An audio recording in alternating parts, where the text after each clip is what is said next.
असेल, अर्थशास्त्र असेल आणि इतिहास, भूगोल, तत्वज्ञान सगळ्या विषयावरची पारंगतता या माणसामध्ये आहे की व्यापकता क्रमानं एक विद्वान माणूस, देशाला गरज असणारा माणूस, देशाचं चित्र आणि भवितव्य बदलणारा माणूस फक्त आणि फक्त बाबासाहेब आंबेडकरच आहेत ही गांधीची खात्री होती, पंडित जवाहरलाल नेहरूची खात्री होती, वल्लभभाईची खात्री होती. आणि सर्वानुमते बाबासाहेबांना निमंत्रण दिलं गेलं. बाबासाहेब बळजबरीनं गेले नाहीत. बाबासाहेबांचा प्रवेश घटना समितीवरचं अध्यक्षपद त्यांना जे मिळालं मसुदा समितीचं ते काँग्रेसच्या मुळे मिळालेलं आहे. हे श्रेय काँग्रेसला सुद्धा बाबासाहेबांनी स्वतः दिलेलं आहे. आपण घटना समितीतलं भाषण वाचून पहा म्हणजे लक्षात येईल. त्यांनी श्रेय आपल्या कारकुनांना सुद्धा रात्री बेरात्री जे लिहित बसले माझ्यासाठी त्यांना सुद्धा दिलं. समितीतले बरेचसे मेंबर गैरहजर होते. इंग्लंडमध्ये गेला, एक मेला, कुणी आलंच नाही. त्यामुळे बाबासाहेबांना स्वतः घटना लिहावी लागली. 2-3 वर्ष घटना लिहिली. जगातली कुठल्याही प्रकारची अशा घटना इतकी नाही. त्या घटनेची मूल्यात्मकता युनोच्या जाहीरनाम्यामध्ये सुद्धा आज प्रतिबिंबित झालेली आहे. युनोच्या जाहीरनाम्याचा सारांश आणि भारताच्या राज्यघटनेचा सारांश याच्यामध्ये फारसा फरक तुम्हाला आढळणार नाही. काही कलम वेगळी पण मूल्य सारखी आहे. बालकांना प्रेम द्या, म्हाताऱ्या माणसाची जबाबदारी घ्या, कामगारांच्या रजा हे करा, कामगाराचे दुःख दूर करा, महिलांचे दुःख दूर करा, आदिवासींना न्याय द्या, ओबीसीना न्याय द्या, सर्व घटकांना न्याय द्या, सर्वांचा उदय, सर्वांचा विकास ही जी संकल्पना आहे ती मूळ बाबासाहेब आंबेडकरांच्या विचारातून आलेली आहे. आणि म्हणून बाबासाहेबांचा प्रभाव गांधीच्या महात्म्यावरती पडत गेला आणि गांधीतला महात्मा विकसित होत गेला, हळूहळू विकसित होत गेला. 44ला म्हणाले मिश्र विवाह मी मानतो आणि त्यालाच मी प्रधान देतो. समतेसाठी मिश्र विवाह आवश्यक आहे. गांधी आणि आंबेडकरांच्या भूमिका इथे संवादी आहेत. आणि मी पुणेकरा डोक्यात घेऊन आम्ही ठीक आहे की गांधीचं चुकलं असेल, दोष द्या, पण बाबासाहेबांनी जाणीवपूर्वक सही केली. एका देशाचा नेता, विरोधी नेता, बाबासाहेबांचे विरोधक गांधी होते, ते शत्रू होते का? नाही. दत्ता भगत या दलित नाटककारांनी मला समजावून सांगितले, पुरावा दिला. गांधी मेल्यानंतर, हत्या झाल्यानंतर श्रीवास्तवरावाचे त्यांच्या शिष्याने सेक्रेटरी त्यांनी बाबासाहेबांना सांगितले की गांधीला नथुराम गोडसेने गोळ्या घालून ठार मारलं. माणसानं एवढं चांगलं असू नये हे बाबासाहेबांचं वाक्य आहे. गांधीच्या चांगुलपणाचं सर्टिफिकेट देणारे बाबासाहेब हे अत्यंत महान पुरुष आहे. आणि गांधीतला महात्म्याचा सुद्धा कळत न कळत परिणाम बाबासाहेबांवर अनेकांचा परिणाम झाला असेल तसा तो झाला. आणि म्हणून महापुरुष आंबेडकर आणि महात्मा गांधीतला महात्मा हे दोन्हीही महानच होते. दोन्हींचा भारत वेगवेगळा नाही. गांधींचा भारत वेगळा आणि महात्मा आपल्या बाबासाहेबांचा भारत वेगळा असू शकत नाही. एकात्म भारत दोघांनाही पाहिजे. बाबासाहेबांचे आजचे अनुयायी आणि गांधीचे आजचे अनुयायी एकमेकाचे गळे कापण्यासाठी उरावर बसत असतील तर ते बाबासाहेबांना आवडणार आहे का? ते गांधींना आवडणार आहे का? त्या गांधीच्या स्वप्नाला आणि बाबासाहेबांच्या स्वप्नाला आग लावण्याचं काम जर आम्ही करणार असू तर या देशाचं स्वातंत्र्य टिकवत असताना आमची निष्ठा कुठे जाणार आहे असा प्रश्न आहे. भारताची एकात्मता सर्व महापुरुषाच्या एकात्मतेत आहे. बाबासाहेबांचा हा संवादी संदर्भ मला महत्वाचा वाटतो. बाबासाहेबांच्या घटना समितीमध्ये पंडित जवाहरलाल नेहरूंनी त्यांना साथ दिली. हिंदू कोडबिलाच्या संदर्भातलं पंडित नेहरूचं योगदान हे महत्वाचं मानतात बाबासाहेब. आणि म्हणून अनेक देशांच्या संदर्भातली चांगुलपणाची संबंध, घटनेची संबंध सारांश निवडून काढताना, लिहून काढताना दूरदृष्टीने 100-200-1000 वर्षाचा भारत कसा संपन्न असेल, कसा एकात्म असेल याचं चित्र बाबासाहेबांनी आपल्या घटनेमध्ये लिहिलंय. संविधानात्मक अशा प्रकारचा भारत बाबासाहेबांचं खरं रूप संविधानामध्ये आहे. बुद्ध धर्माची संबंध आवश्यकता धर्मांतर का स्वीकारलं? आवश्यकच होतं. कुठल्याही परिस्थितीमध्ये इतका बुद्धिमान माणूस, एवढा दूरदर्शीचा माणूस आपल्या सगळ्या अनुयायांना वाऱ्यावर सोडून त्याच धर्मात कितपत पडला नसता, मीही पडलो नसतो. आणि म्हणून बाबासाहेबांचा निर्णय तो 100% बरोबर होता. जो देव मानत नाही, जो आत्मा मानत नाही, जो विज्ञान निष्ठा मानतो, जो सत्य मानतो, जो दुःख मुक्तीचा प्रभाव अत्यंत महत्वाचा मानतो, त्या बुद्धाला बाबासाहेब शरण गेले. कारण बाबासाहेब बुद्धिवादी होते. बुद्धिवादी बाबासाहेब बुद्धाला शरण जातात आणि मग बुद्ध धम्माला एक नवीन अशा प्रकारची एक कळा येते. महायान हिनायान या दोन पंथाबरोबरच बाबासाहेबांचा नवा यान हा नवीन तिसरा पंथ निर्माण झाला. पारंपरिक बुद्धांनी बाबासाहेबांना मानलं नाही. हिनायनच्या लोकांनी, महायानच्या पारंपरिक कल्पनेतल्या लोकांनी बाबासाहेबांचा धर्म हा नवीन अशा प्रकारचा नवयान मानलं नाही. आणि म्हणून बाबासाहेबांच्या विचाराने नवायान म्हटलं जातं. हे नवायानचं नवयुग भारतात निर्माण झाल्यामुळं दलितांचे प्रश्न सुटले. एका क्षणात जनावराच्या पातळीवरचा माणूस झाला, माणूस मुक्त झाला, दुःखमुक्त झाला. आता जनावराची दुःख संपली आणि माणसाची दुःख राहतात. मृत्यू, आजार, म्हातारपण हे सगळे ठरलेलेच आहेत. याला प्रतिकार करण्यासाठी, याला विरोध सबंध एकत्र राहण्यासाठी आता प्रश्न आहे, बहुसंख्याक हिंदू सोबत राहायचं कसं? हिंदू तर अत्यंत अडाणी आहेत, कर्मठ आहेत, अंधश्रद्धाळू आहेत. आणि हा आपला धर्म तर अत्यंत ज्ञानवंत, अत्यंत श्रद्धाळू, विज्ञानवादी धर्म. बाबासाहेबांच्या संविधानामध्ये ती सोय आहे. श्रद्धेची सोय केली आहे बाबासाहेबांनी, अंधश्रद्धेची सोय केलेली नाही. ब्राह्मणाच्या श्रद्धेची सोय संविधानामध्ये आहे, मराठ्याच्या श्रद्धेची सोय आपल्या संविधानामध्ये आहे. सर्व जातीच्या श्रद्धेची सोय आहे, धार्मिक श्रद्धेची सोय. जैनांची, ख्रिश्चनांची, शिखांची, बौद्धांची, हिंदूची, मुसलमानाची, शिया सुन्नीची, सगळ्यांच्या सोयीची सुविधा या संविधानाच्या स्वातंत्र्यामध्ये दिलेली आहे. वैचारिक स्वातंत्र्य, धार्मिक स्वातंत्र्य, व्यवसायाचं स्वातंत्र्य, सगळं स्वातंत्र्य दिलं. फक्त शिव्या देण्याचं सुद्धा स्वातंत्र्य आहे. आता किती शिव्या ऐकतो आपण राजकारणामध्ये, पहा जरा, कल्पना करा. हे स्वातंत्र्य मिळालं, पण स्वातंत्र्यावर लोकशाही मिळाली. त्याबरोबर समाजवादाचं चित्र त्यांनी दिलेलं आहे, चरित्र दिलंय. समाजवादी भारत निर्माण करण्याचं स्वप्न ज्या बाबासाहेबांनी संविधानामध्ये कोरलं, तो समाजवादी भारत कुठे आहे? आंबेडकरवादी भारत कुठे आहे? गांधीवादी भारत कुठे आहे? सत्यवादी भारत कुठे आहे? आज आपल्या सगळ्यांच्या साक्षीनं जर लोकशाहीची तिरडी निघत असेल तर आम्ही लोकशाहीचे खरे कैवारी नाहीत, बाबासाहेबांचे खरे अनुयायी नाहीत. आणि म्हणून महापुरुषांच्या मध्ये विषाची पेरणी करणारे कोण आहेत? कोणते राजकीय पक्ष आहेत? कोणते धर्म आहेत? हिंदू धर्मातली अनेक मोठी अशी प्रकारची मैफिल जर विषाच्या पेरणीचं काम करत असेल ते थांबलं पाहिजे, कुठल्याही परिस्थितीत थांबलं पाहिजे. विषाच्या, बाबासाहेबांनी विष पेरलं का?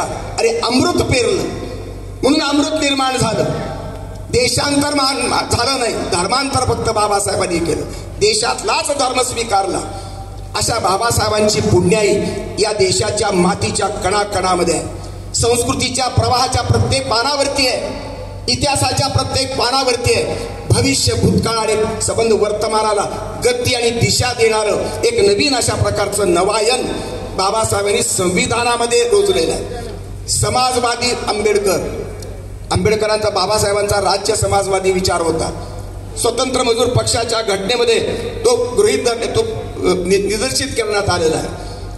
बुद्धवादी आंबेडकर आहेत, बुद्धिवादी आंबेडकर आहेत, सेक्युलर आंबेडकर आहेत, समाजवादी आंबेडकर आहेत, संविधानवादी आंबेडकर आहेत. हे आंबेडकरांची वेगवेगळी रूप, पवित्र रूप आहेत. यातलं कुठलंही रूप तुम्ही जर स्वीकारलं तर तुमच्या आयुष्याचं सोनं होईल. माझ्या आयुष्याचं सोनं झालं, मी छातीवर हात ठेवून सांगतोय. आणि म्हणून बाबासाहेबांचा भारत, तुमचा भारत, माझा भारत आणि सगळ्यांचा भारत एकच आहे. म्हणून विषाची पेरणी करणं बंद करा.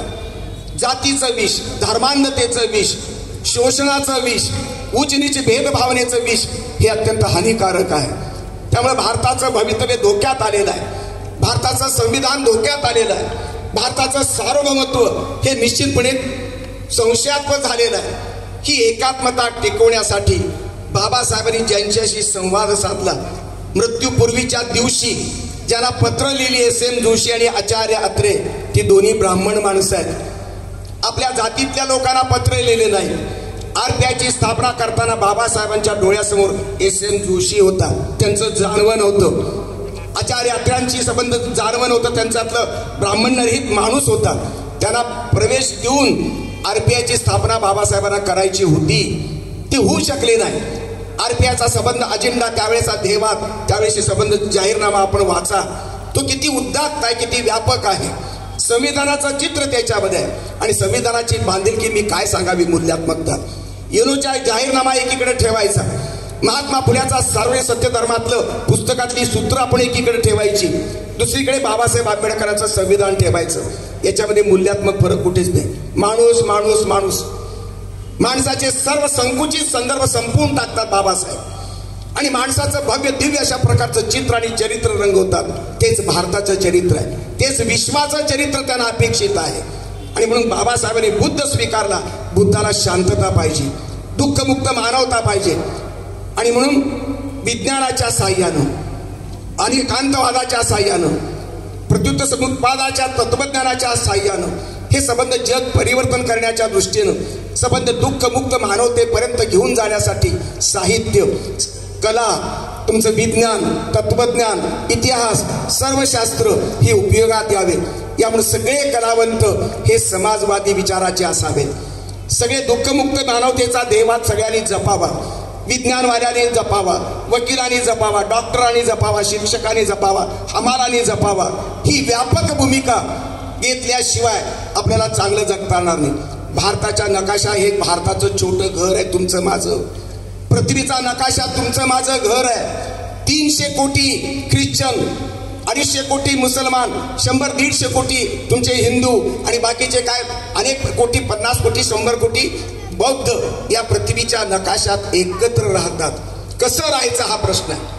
शांततेने जगायचं असेल तर आपल्याला गळ्यात गळा घालून माणसाचं गाणं गावं लागेल. एक धर्म ईश्वर मानतो, दुसरा धर्म ईश्वर मानत नाही, तरीही एकत्र राहावं लागणार आहे. ईश्वराला शिव्या देऊन आपल्याला जगता येणार नाही. बाबासाहेबांच्या संविधानानं त्याच्या ईश्वर स्वातंत्र्य त्याला दिलेलं आहे. म्हणून आपलं ईश्वर न मानण्याची भूमिका आपली आहे. माझं स्वातंत्र्य ईश्वर मानण्यात न मानण्याचं आहे. ते मला स्वातंत्र्य आहे, त्याला मानण्याचं स्वातंत्र्य आहे. ही समजूत, ही समजदारी, ही प्रगल्भता बाबासाहेबांच्या विचाराच्या संस्कारातून भारतामध्ये रुजली पाहिजे. तर जगातलं चित्र, एकात्मचित्र उमटेल. नाहीतर मग हमास आणि इस्रायल, चीन आणि तैवान, किंवा तुमचं युक्रेन आणि रशिया, नाहीतर मग चीन आणि अमेरिका आणि रशियाच्या युद्धामध्ये जर मिसाईल जर एकमेकाचे पडले, 10-12 राष्ट्र संबंध अणुबॉम्बनं आज प्रेरित आहेत. ती पॉवरफुल झालेली. पाकिस्तानकडे सुद्धा अणुबॉम्ब आहे. आणि अणुबॉम्बचा वर्षाव जर झाला तर तुम्ही मी कोणीही जगणार नाही. 3 लाख वर्षापर्यंत पृथ्वीवर गवताचं काडी उगवणार नाही. जीवजंतू संबंध खलास, संबंध माणसं जाळणारी, माणसाची जात नष्ट करणारी, जीवजंतू संपवणारं अत्यंत हिंस्र क्रौर्य अशा प्रकारचं रूप आणि हत्यार माणसाच्या हातात आले. त्याचा वापर तुम्ही माणसाच्या नाशासाठी करणार की आता युद्ध पाहिजे की बुद्ध पाहिजे, हा निर्णायक प्रश्न जगासमोर आहे. सगळं जग भारताकडे अत्यंत अपेक्षेनं पाहत आहे. आणि म्हणून सरकार कोणतेही असो, भाजपचा असो, राष्ट्रवादीचा असो, काँग्रेसचा असो, कम्युनिस्टांचा असो, ते सरकार लोकशाहीच्या मूल्याप्रमाणे जगणारं, जागवणारं, लोककल्याणकारी सरकार असलं पाहिजे.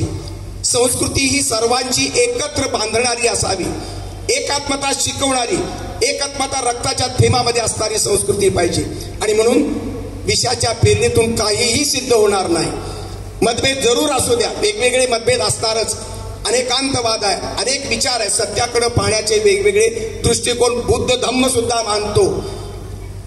विचाराचं स्वातंत्र्य जरूर मानलेलं आहे, पण ते भांडणाच्या पातळीवरती ते संबंध गळा कापण्यापर्यंत जाऊ नये.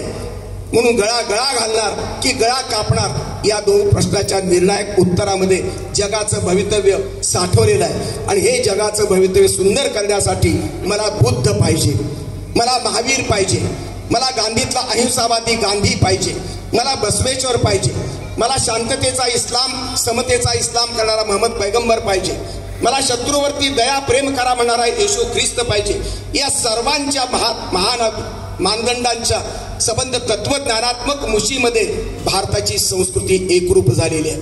त्याचं प्रतीक म्हणजे बाबासाहेब आहेत आणि म्हणून त्या संस्कृतीच्या एकात्मतेचा सारांश बाबासाहेबांनी ज्या संविधानात कोरला ते संविधानात्मक बाबासाहेब मला अत्यंत वंदनीय आहेत. ते बाबासाहेबांना कोटी कोटी प्रणाम करून मी आपली रजा घेतो. जय हिंद, जय भारत.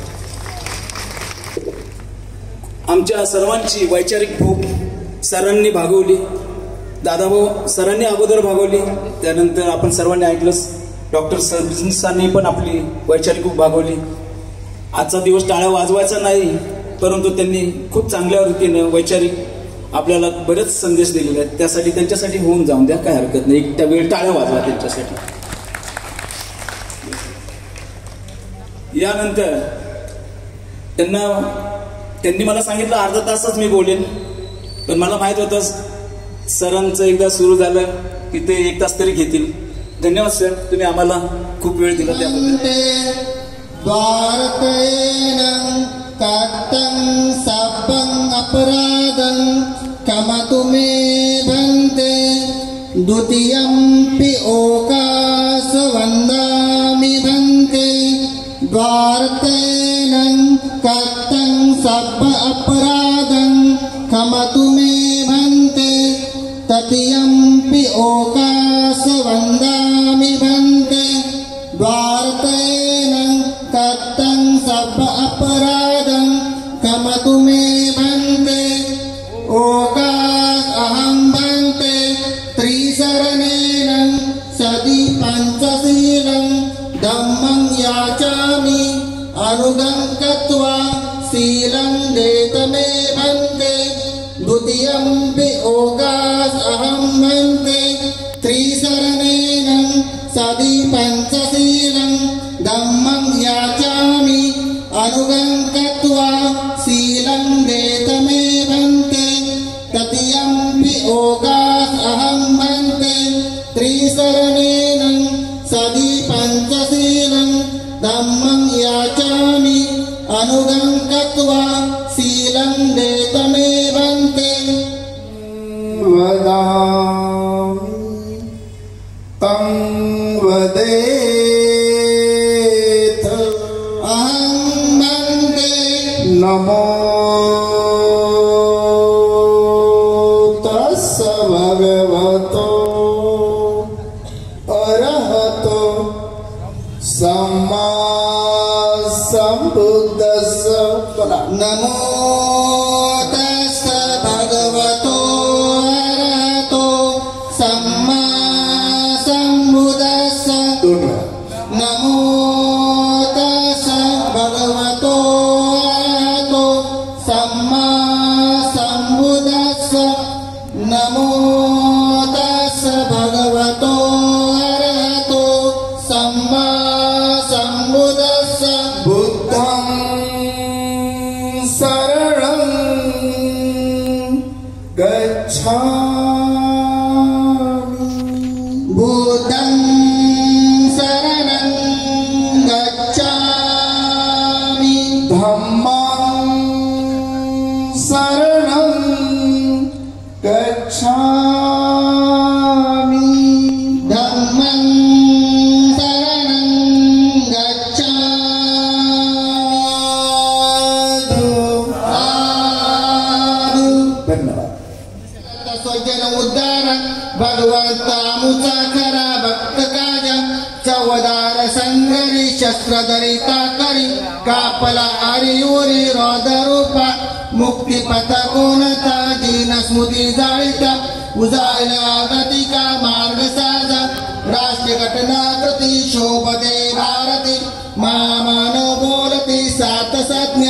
शरण बुद्धास शरण धम्मास शरण संघास मी भीमराजा. मंगलम साधु साधु साधु. ते येऊ शकले नाही. कोण संजय शेठ गायकवाड का? हो. तर समितीचे सचिव सुबीर धुमणे व खजिनदार परागजी मेंढे हे सर्वप्रथम डॉक्टर बाबासाहेब आंबेडकर यांच्या प्रतिमेला हार घालतील. त्यानंतर या ठिकाणी मान्यवर आलेले आपल्या स्थानिक आमदार गणपतशेठ गायकवाड, त्याचप्रमाणे शिवसेनेचे शहर प्रमुख महेशशेठ गायकवाड, त्याचप्रमाणे उद्योजक अमितजी सोनवणे, त्याचप्रमाणे एसीपी गेटे सर, पोलीस स्टेशनचे वरिष्ठ निरीक्षक गवळी सर, त्याचप्रमाणे अनेक मान्यवर आहेत, ते सुद्धा एका मागोमाग येऊन हार विजय असो.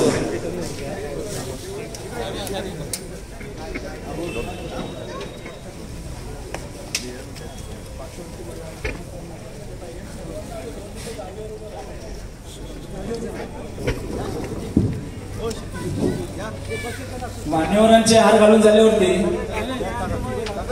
मान्यवरांनी जागेवर उभं राहायचंय आणि 2 मिनिटं सर्वांनी आपल्या जागेवर उभे राहून 2 मिनिटं श्रद्धांजली व्हायचे.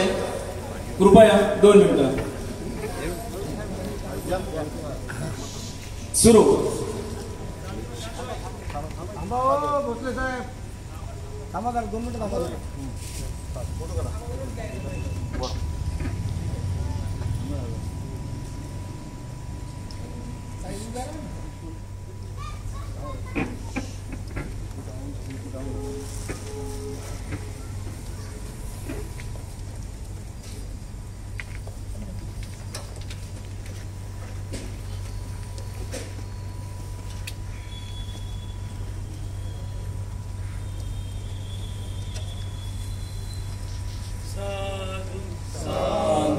साधू साधू.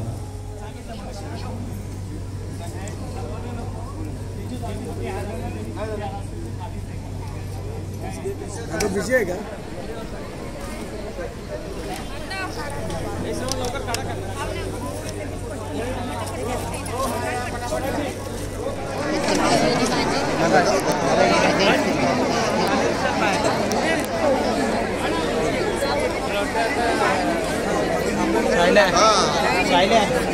थोडी जर खुर्च्या जर साईडला गेल्या ना